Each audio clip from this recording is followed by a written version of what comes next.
It's fascinating to think that with this little device in our pockets, we're now able to capture memories in such vivid detail. Here are just some of the pictures I've taken recently with my iPhone. Camera technology on the iPhone has come a long way, but still, if you haven't configured the correct settings, you could be missing out on capturing the best possible photos. So in this video, I'm going to walk you through the settings I use on my iPhone to get the highest quality images possible and how to enhance them even further. Of course, with every iPhone update, there are new features and settings, but hopefully this video helps you understand what each setting actually does so you can adjust them as you wish in the future. So to get started, let's open up Settings and then tap Camera. I have the iPhone 16 Pro, which comes with the camera control button. So the first setting I see is camera control. Now, to be very honest with you, I don't actually use the camera control button to take photos. I feel it's slightly too awkwardly placed for my hands, so I mainly use it to open up the camera. I have the camera app set as the launch app, but you can also change this to be the code scanner or magnifier if you want. I've selected single click to open the camera using the camera control button, as I found you don't really need the double click because there's a very small chance of the button actually getting pressed accidentally. I have require screen on and press and hold for visual intelligence set to on as well. There are some accessibility features too, like changing what's considered a light press and the speed of your double click, but I've left these to their defaults. Next is photographic styles, which allows you to adjust specific colors in different parts of your photo. I have this set to neutral as I do most of my edits after taking the photo, which we'll see a little later in this video. For video, I have it set to 4K at 30 frames per second, slow-mo set to 4K at 120 frames per second, and cinematic at 4K at 30 frames per second. And finally, record sound is set to spatial audio. I'll do a whole nother video on how to take the best videos with your iPhone, but for this one, we'll focus on just photos. Now, arguably the most important setting to ensure you're getting the highest quality images is under formats. First up, you want to set the camera capture to most compatible. The high efficiency setting will reduce the file size, which of course does allow you to store more photos on your device, but means that they will be of slightly lower quality as well. I then have photo mode set to the highest setting. Now, to get the absolute most out of your iPhone's camera, you will want to turn ProRAW and resolution control on.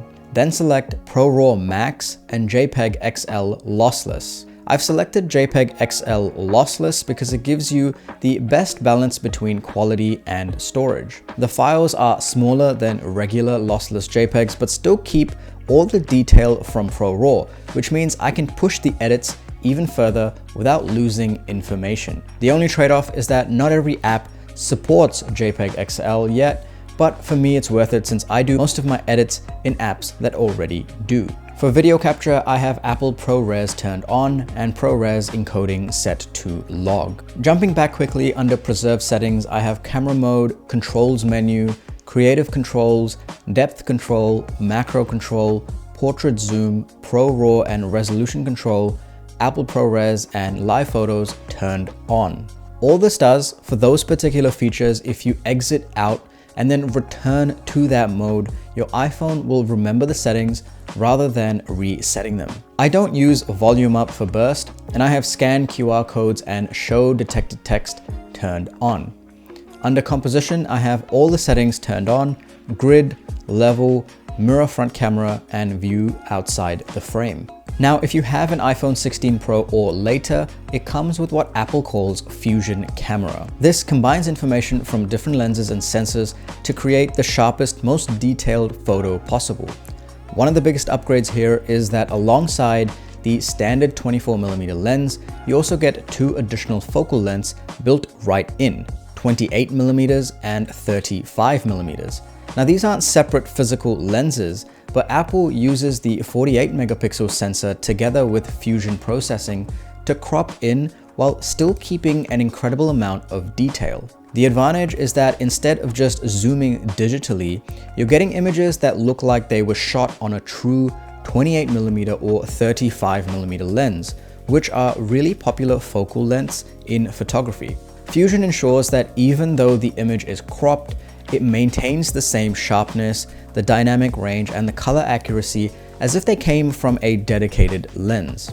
And of course, if you're shooting in ProRAW, you'll have even more flexibility to edit without losing quality. I've enabled both additional lenses and kept the default lens to 24mm. Finally, I've kept portraits in photo mode, lens correction, and macro control turned on. Now that we've gone through the settings, let's jump into the camera app and learn a bit more about how it all works. If you're enjoying this video so far, be sure to hit that subscribe button and give it a like. Firstly, if you're not familiar with live photos, it's a feature where your iPhone records a short video clip before and after you press the shutter, so you can bring your photos to life with motion and sound. It's a clever way to experience a bit more of the memory behind the photo. However, if what you're after is the absolute highest quality photo, you do need to toggle ProRAW Max on, which automatically turns live photos off. That's because ProRAW captures far more image data and gives you greater editing flexibility, but it's a still image only. If you're scrolling through your photos, you can see whether the picture is a live photo or a RAW photo by looking at the little tag in the top left corner of the screen. Live photos will show you the live icon, while RAW captures will show the RAW tag, so you always know what you're working with. As I mentioned earlier, with the iPhone 16 Pro, you can toggle between 3 focal lengths. If you frame up the same subject with each of these, you'll notice how the perspective changes. The 24mm is nice and wide, which is great for landscapes or big group shots. Switching to the 28mm tightens things up slightly and gives you a more natural, balanced look that's perfect for everyday photos or street photography. Then at 35mm, you'll get even closer to your subject, which is a classic focal length for portraits because it feels more intimate and less distorted. The best part is that thanks to Fusion, all 3 options look sharp and detailed, almost as if you had 3 separate lenses in your pocket. Now let's talk about one of the biggest advantages of shooting in ProRAW Max, and that is the ability to edit your photos afterwards without losing quality. If you open up a ProRAW photo in the Photos app or in something like Lightroom, you'll see just how much extra information is packed into these files. You can recover details from shadows, pull back highlights in bright skies, or adjust the colors without the image falling apart. If you try the same edit on a regular JPEG, the picture will quickly start to look noisy or washed out. So even though ProRAW files take up more storage, the flexibility they give you in editing is what makes them truly worth it, if what you care about is the absolute best from your iPhone's camera. Lightroom is my go-to app for color grading, and if you're interested in these particular Lightroom presets, be sure to check them out using the link in the description. It's a great way to support the channel, and since you've made it so far into the video, here is a 20% discount code to help you out, which you can use during checkout. Of course, one of the trade-offs with shooting ProRAW, especially at 48 megapixels, is the size of the files. A single photo can be 10 times larger than a standard JPEG.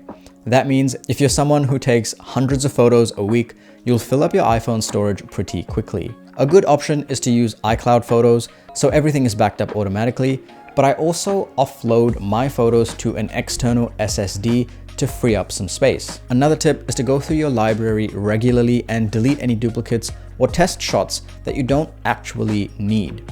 That way, you can keep shooting in ProRAW without constantly worrying about running out of space. Before we wrap up, there are a few smaller settings and features that can make a big difference in your photography. The leveling indicator, for example, is a simple but powerful tool that helps you line up your horizon so your shots aren't tilted. Mirror front camera is another one worth turning on if you prefer your selfies to look exactly how they do in the viewfinder. Macro control is great too. It lets you decide when to activate the macro lens instead of the iPhone automatically switching it for you, and this gives you a lot more creative control. And finally, don't forget to try visual intelligence, which can help you identify objects simply by taking a picture of them. These little tools may not seem like much at first, but they can make a big difference in your overall shooting experience with the iPhone and make it a lot more fun and versatile. Now, I've touched on quite a few points in this video, so feel free to bookmark it so you can jump around and reference parts of it later on. If you got value from this video, don't forget to give it a like and subscribe if you want to see more videos like this one. Thanks so much for watching. I'll see you in the next video.